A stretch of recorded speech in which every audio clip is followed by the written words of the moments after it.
Let's cross now to Tim Vickery in Rio de Janeiro. Tim, what is the latest on the ground in regards to that flooding?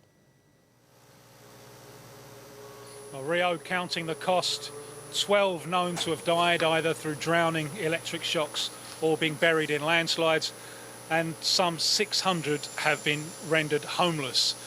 Most of the debris and so on has now been contained. And look at the backdrop behind me. It's absolute scalding summer sunshine, temperatures around 34 degrees. And you look at that and it's almost inconceivable that just a few days ago we had such heavy rain. And that, I think, is part of the problem. It's a failure of the imagination, because every time this kind of thing happens, and it happens every year, it always seems to strike people as something new.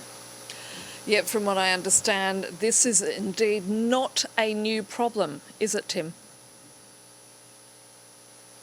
No, it isn't. There are aspects of the new world here.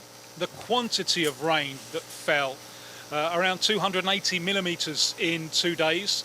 Now, no city in the world would find it easy to cope with that. That's more than the monthly average. That's seen as a historical figure.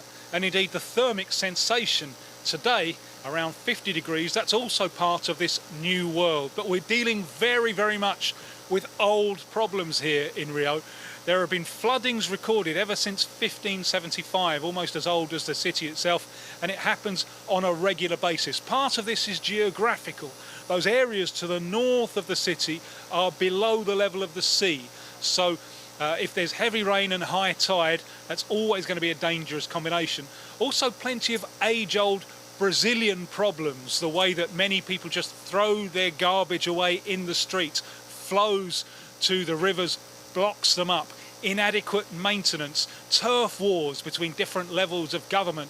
Who is really responsible for getting a grip on the problem? And also uncontrolled urban expansion, with many people living precariously on the banks of the rivers, adding to the problem. And so often, again and again and again, it's the poor who are in the most precarious situations, and it's the poor who suffer most when disasters such as this occur.